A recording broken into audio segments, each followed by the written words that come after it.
¿Perfectos, alineados y emocionalmente despreparados? Entonces, siéntate aquí conmigo. Antes de que sigas con tu vida como si nada, te aviso. Quédate hasta el final, porque esta historia escala rápido, se descontrola y termina de una forma que todavía me cuesta explicar.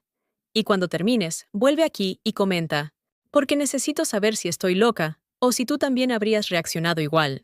¿Listos para perder unos minutos más de su glorioso día conmigo en este servicio público de inutilidad emocional? Sí, tú también. No pongas esa cara. Ya estás aquí.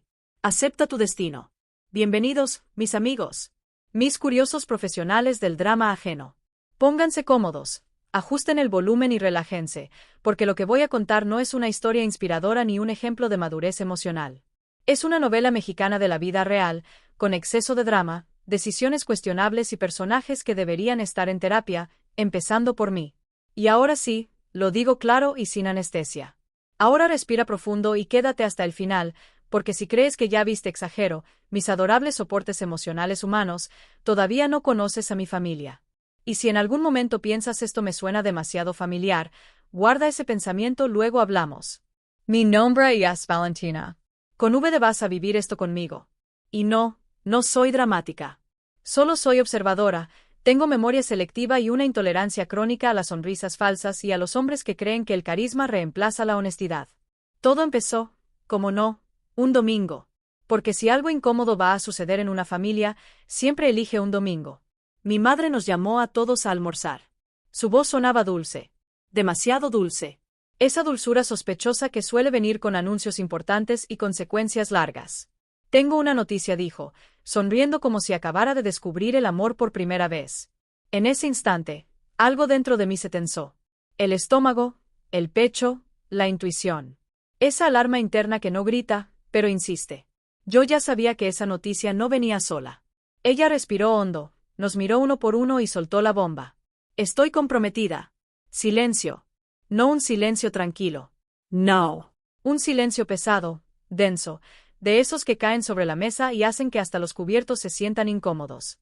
Yo sonreí. Sonrisa automática. Educación latina activada. Aplausos internos apagados. ¿Comprometida?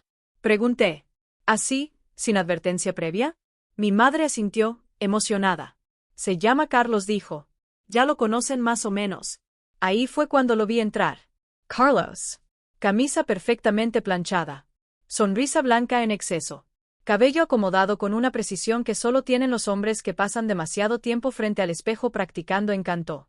Abrió los brazos como si estuviera entrando a un escenario invisible. Familia, dijo. Y en ese preciso momento, lo supe. No supe qué. No supe cómo. Pero lo supe. Algo no estaba bien. Y no fue intuición exagerada ni paranoia hereditaria. Fue experiencia. Fue ese sexto sentido que se desarrolla después de convivir con suficientes personas encantadoras que, con el tiempo, resultan ser todo menos eso. Yo lo observe en silencio. Él me miró. Me sonrió. Una sonrisa larga. Medida. Estudiada. Valentina, ¿verdad? Dijo. He oído mucho de ti. Claro que sí. Siempre oyen mucho de mí. Nunca cosas específicas, pero siempre mucho. Asentí, levanté mi copa y respondí. Espero que todo lo que te hayan contado sea mentira. Risas nerviosas alrededor de la mesa.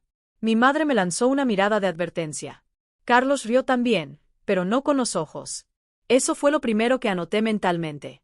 Y créanme, mis amigos, esa fue solo la primera nota de una sinfonía de caos emocional que estaba a punto de comenzar. Después de aquella entrada teatral de Carlos, el almuerzo siguió en apariencia. Digo en apariencia porque, por dentro, yo ya estaba analizando cada gesto como si esto fuera un interrogatorio policial emocional. Carlos se sentó a la mesa como si siempre hubiera pertenecido ahí. No pidió permiso. No dudó. No observó. Actuó como dueño del espacio. Ese tipo de comodidad que no se gana, se impone. Qué gusto por fin compartir con todos, dijo, mientras se servía vino sin preguntar. La familia es lo más importante. Claro. Siempre dicen eso justo antes de dinamitarla. Yo lo miraba de reojo. Mi madre lo miraba como si fuera una revelación divina. Y ahí entendí algo que me dolió más de lo que esperaba. Ella estaba enamorada. Y cuando alguien está enamorado, la lógica se toma vacaciones sin aviso previo. Carlos empezó con los comentarios pequeños. Suitals. Estratégicos. De esos que, si los sealas, te dicen que exageras. Valentina es muy directa, ¿no? Comentó, sonriendo. Me gusta la gente intensa aunque a veces puede ser cansada. Risas incómodas. Yo levanto la ceja. Gracias, respondí. También soy alérgica a lo falso, pero aquí estoy. Mi madre me dio un codazo por debajo de la mesa. El mensaje era claro: compórtate. Pero, mis amigos, yo ya me estaba comportando demasiado. Durante semanas, Carlos fue el hombre perfecto. Atento, educado, servicial. El tipo de persona que recoge el plato antes de que termines de comer y te pregunta si estás cómoda mientras te analiza. Pero conmigo era distinto. Conmigo siempre había una observación extra. Un comentario innecesario. Una corrección disfrazada de consejo. Deberías sonreír más. No necesitas hablar tan fuerte. Eres muy inteligente para ser tan impulsiva. Ese para ser flotaba en el aire como una amenaza suave. Yo lo confrontaba con humor. Con sarcasmo. Con ironía. Porque, seamos honestos, nadie quiere ser la villana histérica al inicio de la temporada. Tranquilo, Carlos le decía. Si no te gusta como soy, siempre puedes mirar para otro lado. Él reía. Siempre reía. Pero sus ojos esos nunca aprendieron a disimular. Mi madre, en cambio, estaba en modo burbuja romántica. Para ella, Carlos era atento, protector, cariñoso. Y cada vez que yo intentaba sealar algo, su respuesta era la misma. Está siendo muy dura. No lo dijo con mala intención. Dale tiempo. Tiempo. Ese gran enemigo de la intuición. Un día, mientras yo preparaba café en la cocina, Carlos se apoyó en el marco de la puerta y me observó en silencio. Demasiado silencio. ¿Siempre fuiste así?, preguntó. ¿Así como? Respondí sin mirarlo. Tan independiente. Tan poco agradecida. Ahí lo miré. ¿Agradecida de qué exactamente? Sonrió. De que alguien quiera a tu madre. ¡Pum! La frase cayó pesada. No fue un grito. No fue un insulto directo. Fue peor. Fue una insinuación. Una culpa lanzada con cuidado. Mi madre no necesita que la quieran como condición, dije. Y yo tampoco. Él levantó las manos, teatral. Solo digo que a veces parece celosa. ¿Celosa? Esa palabra es el comodín favorito cuando no saben cómo invalidarte mejor. No respondí. Parezco alerta. Hay una diferencia. Esa noche, escuché a mi madre llorar en su habitación. Supe que Carlos ya había empezado su trabajo fino. No frontal. No evident. Sino ese trabajo paciente que te hace dudar de ti misma. Días después, mi madre me sentó en la sala. Cara seria. Voz cansada. Carlos siente que no lo aceptas. Ahí fue cuando entendí que ya no era solo una percepción. Era una narrativa. Y yo no la había escrito. Yo no lo rechazo, dije. Solo no me trago el personaje. Mi madre suspiró. Siempre tienes que complicar todo. Esa frase dolió más que cualquier comentario de Carlos. Desde ese día, el ambiente cambió. Carlos empezó a ocupar más espacio. Opinaba sobre todo. Decidía sin consultar. Y cada vez que yo hablaba, había un gesto, una pausa, una corrección. Déjame explicarlo mejor, decía, incluso cuando nadie se lo había pedido. Era una competencia silenciosa. Y yo era la única que parecía escuchar el silbato. Hasta que llegó el día del brindis. Ese día, Carlos decidió hacer un discurso. En medio de una cena cualquiera. Sin aviso. Levantó su copa, miró a todos y dijo: quiero agradecer por haber sido recibido en esta familia tan especial. Incluso a ti, Valentina, aunque no seas realmente mi hija. Silencio. Silencio absoluto. El tipo de silencio que quema la piel. Yo sonreí. Sí. Sonreí. Porque cuando el drama es inevitable, al menos que sea entretenido. No te preocupes, respondí. Yo tampoco pedí este casting. Risas nerviosas. Mi madre pálida. Carlos sonriendo satisfecho. Y ahí, mis amigos, supe algo con certeza absoluta. Esto ya no era incomodidad. Era guerra emocional pasiva. Y apenas estábamos calentando motores. Después del famoso brindis, nada volvió a ser igual. Y cuando digo nada, me refiero a ese cambio sutil pero venenoso que no hace ruido, pero lo invade todo. Como humedad en una pared que un día simplemente se cae. Carlos ya no necesitaba fingir tanto conmigo. El mensaje había sido enviado. Yo había quedado marcada como el problema. Y cuando una familia decide inconscientemente quién es el problema, todo empieza a acomodarse alrededor de esa idea. Mi madre empezó a mirarme distinto. No siempre, no de forma obvia. Era peor. Era intermitente. A veces me abrazaba como siempre. Otras, me observaba como si yo fuera una variable inestable. Y Carlos se volvió paciente. Peligrosamente paciente. Ya no me confrontaba en público. No. Eso sería burdo. Ahora lo hacía en privado. En voz baja. Con tono calmo. Con frases que parecían preocupación, pero olían a manipulación desde lejos. Una tarde me lo crucé en el pasillo. Valentina dijo, ¿puedo decirte algo sin que te lo tomes a mal? Traducción emocional, prepárate. Depende, respondí. ¿Es algo que debería tomarme a mal? Sonrió. Siempre esa sonrisa. Esa que no llega a los ojos. Tu madre está sensible, continuó. Y tú eres muy intensa. A veces no mides el impacto que tienes. Ahí estaba. Otra vez. Yo como fuerza descontrolada. Él como moderador emocional del universo. Interesante, le dije. Porque yo pensaba que los adultos eran responsables de sus propias emociones. Su expresión se tensó apenas un segundo. Lo justo para confirmar que había tocado algo. Solo digo que deberías cuidarla más, remató. Cuidarla. Como si yo fuera el riesgo. Esa noche, durante la cena, mi madre estaba calada. Distant. Carlos le tocaba el brazo cada tanto, como recordándole que estaba ahí. Present. Apoyo. Pilar. Salvador. Yo hablaba y ella sentía, pero sin mirarme del todo. Mamá, le dije, ¿todo bien? Sí, respondió rápido. Solo estoy cansada. Mentira número 1.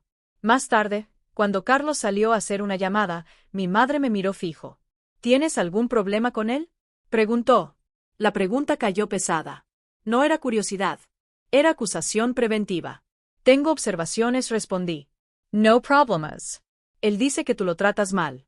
Ahí fue cuando sentí algo romperse adentro. No dramáticamente.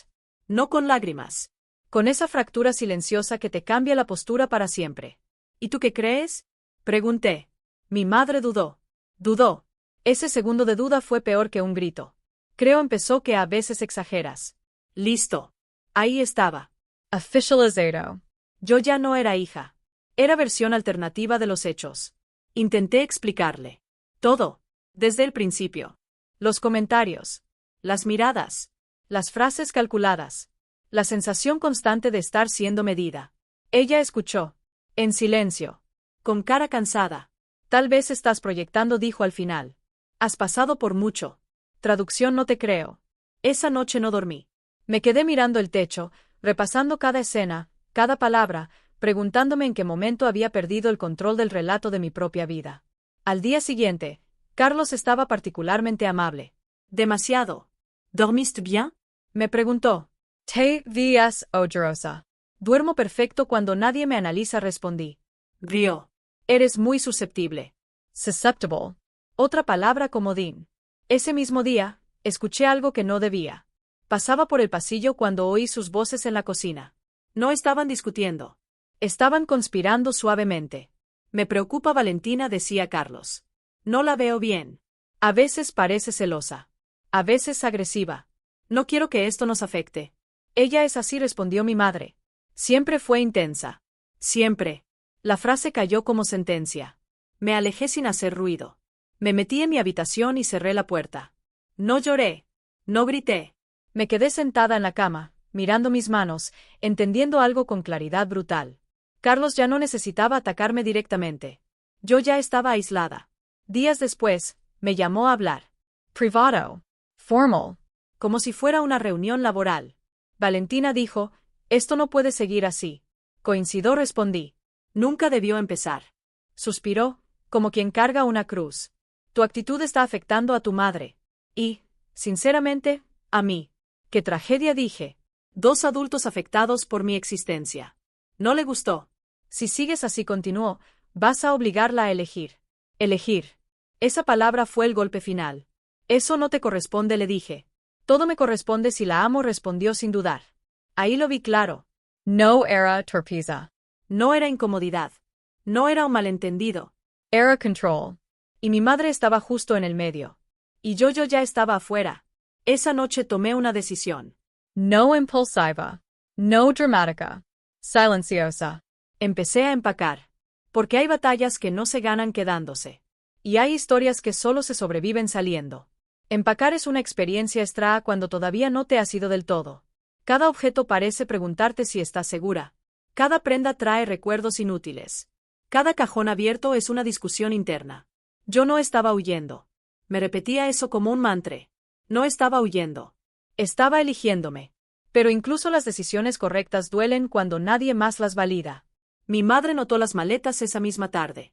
¿Qué estás haciendo?, preguntó, apoyada en el marco de la puerta. No gritó. No se alteró. Eso fue lo peor. Su voz sonaba más cansada que preocupada. Me voy por unos días, respondí. Necesito espacio. ¿Espacio de quién?, insistió. Lawmeyer. Quise decir la verdad completa. Quise decir de él. Quise decir de todo esto. Quise decir de sentirme una intrusa en mi propia casa. Pero dije, de la situación. Silencio, otra vez. Ese silencio incómodo que ya se había vuelto costumbre. Carlos no tiene nada que ver con esto, dijo al final. Ahí sentí la punzada. Porque cuando alguien defiende sin que le pidan, ya eligió un bando. Claro que no, respondí. Nunca lo tiene. Carlos apareció como si lo hubieran invocado. Siempre oportuno. Siempre presente cuando hacía falta reforzar una narrativa. ¿Pasa algo?, preguntó, con tono preocupado. Ese tono. Ese maldito tono. Valentina se va, dijo mi madre. Dice que necesita espacio. Carlos me miró como si yo fuera una niña caprichosa. ¿Fías?, dijo. Justo de esto hablaba. Ahí exploté. No grité. No lloré. Pero algo en mi voz cambió. Se endureció. ¿De qué hablabas exactamente?, pregunté. ¿De mí? ¿De lo inestable que soy? ¿De lo difícil que es convivir conmigo? Mi madre abrió la boca para intervenir, pero Carlos fue más rápido. De lo complicado que haces todo, dijo. Nadie te está atacando, Valentina. Tú sola te colocas en ese lugar. Gaslighting en su forma más limpia. Interesante, respondí. Porque yo siento que llevo meses defendiéndome de cosas que supuestamente no existen. Eso es percepción tuya, dijo. Y la percepción no siempre es realidad. Ahí fue cuando mi madre habló. Tal vez Carlos tiene razón, dijo en voz baja. Has estado muy a la defensiva. Ese fue el momento exacto en que algo se rompió definitivamente. Entonces déjame aclarar algo, dije, mirándola. Si me voy, no es porque él gane. Es porque yo ya perdí aquí. Mi madre no respondió. Carlos suspiró, como si cargara una cruz que nadie le pidió. Nadie quiere que te vayas, dijo. Solo queremos armonía. Armonía. La palabra favorita de quienes piden silencio disfrazado de paz. La armonía no se construye callando a alguien, respondí. Se construye escuchándolo. Siempre tienes que dramatizar, dijo mi madre. Ahí entendí algo brutal, no importaba cuántas veces explicara, ya no había espacio para mi versión. Subí a mi cuarto. Ser la maleta. Miré alrededor. Esa habitación había sido mi refugio, mi caos, mi lugar seguro. Ahora se sentía ajena. Antes de salir, Carlos apareció en la puerta. No tenía que llegar a esto, dijo. No respondí. Pero llegaste tú. Su sonrisa se borró por primera vez. Estás cometiendo un error, dijo. No contest. Estoy evitando uno más grande. Bajé las escaleras con la maleta en la mano. Mi madre estaba sentada en el sofá. No se levantó. No me abrazó. No me detuvo. Llámame, dijo simplemente. Cuando quieras escuchar, respondí. Salí. La puerta se cerró detrás de mí con un sonido seco. No fue dramático. No fue fuerte. Fue definitivo. En el auto, respiré hondo. Sentí miedo, culpa, tristeza, todo junto. Pero también sentí algo nuevo. Alivio. Porque hay momentos en la vida en los que quedarse duele más que irse. Y yo ya había soportado suficiente. Esa noche dormí en casa de una amiga. Me miré al espejo antes de acostarme y apenas me reconocí. Estaba agotada. Pero lúcida. Carlos había ganado la casa. Pero yo había recuperado mi voz. Y eso todavía no había terminado. Los primeros días después de irme fueron extrañamente silenciosos. Demasiado silenciosos. Y cuando el silencio se alarga, mis amigos, no es paz. Es acumulación. Mi madre no llamó. Carlos no escribió. La casa siguió existiendo sin mí, y eso dolió más de lo que esperaba admitir. Yo me repetía que era lo mejor. Que había hecho lo correcto. Que irme había sido un acto de amor propio y no de abandono. Pero la cabeza entiende cosas que el pecho todavía no procesa. Hasta que, una tarde cualquiera, mi teléfono vibró. Nombre en la pantalla: mamá. Respire hondo on tester tender. Esa respiración larga que haces cuando sabes que lo que viene no va a ser cómodo. Hola, dije. Silencio al otro lado. Un silencio tembloroso. Valentina empezó. ¿Estás bien? La pregunta llegó tarde, pero llegó. Estoy viva, respondí. Que ya es bastante. Suspiró. La casa está rara, dijo. Rara. Qué palabra tan pequeña para lo que se venía. Carlos está muy tenso, continuó. Dice que desde que te fuiste todo se siente diferente. Ay, casi me reí. Casi. Qué curioso, respondí. Yo me sentía así viviendo ahí. Mi madre no contestó de inmediato. Y en ese silencio entendí que algo se estaba moviendo. Ha cambiado, dijo al fin. Se enoja por cosas mínimas. Me cuestiona todo. Dice que yo lo pongo nervioso.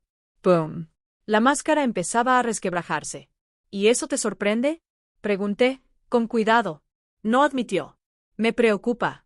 Los días siguientes fueron una secuencia de llamadas cortas, mensajes ambiguos y silencios largos. Carlos ya no era el hombre encantador. Era irritable. Controlator. Impatient. Me revisó el teléfono, me confesó mi madre una noche. Dijo que era por seguridad. Ahí sentí un frío subir por la espalda. Eso no es cuidado, le dije. Eso es control. Dice que exagero, respondió ella. Claro que decía eso. Siempre dicen eso. Una noche, mi madre me llamó llorando. Discutimos, me dijo. Por nada. Por todo. Yo me senté en la cama, apreté el teléfono contra la oreja y escuché. Esta vez no interrumpí. No explique.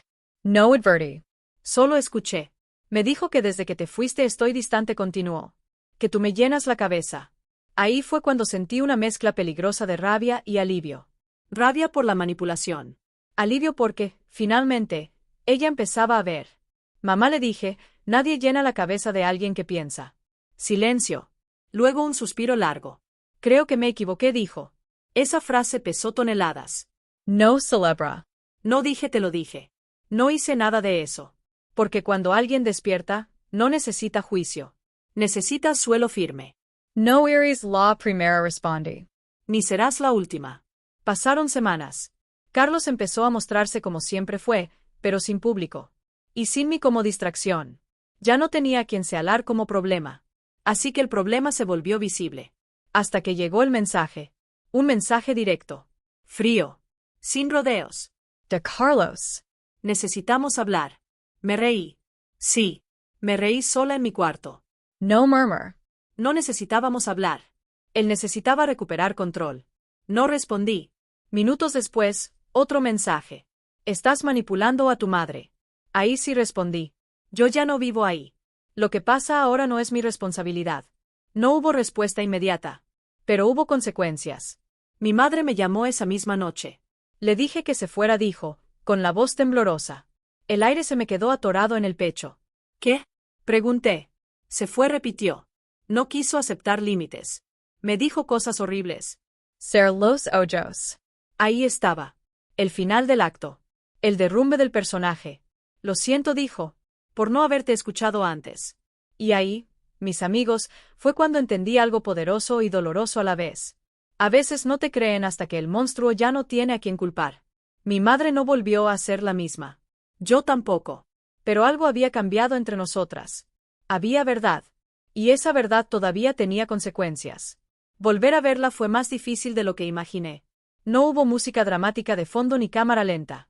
Fue un café común, una mesa pequeña y dos mujeres sentadas frente a frente tratando de no pisar los recuerdos. Mi madre llegó primero. La noté distinta desde lejos. Más delgada. Más rígida. Como si llevara semanas durmiendo mal y pensando demasiado. Hola, dijo, levantándose apenas. Hola, respondí. Nos abrazamos. Un abrazo torpe. Largo, pero inseguro. De esos que dicen te quiero y no sé cómo arreglar esto al mismo tiempo. Nos sentamos. Pedimos café. Silencio. El silencio ahora era otro. No hostil. Culpable.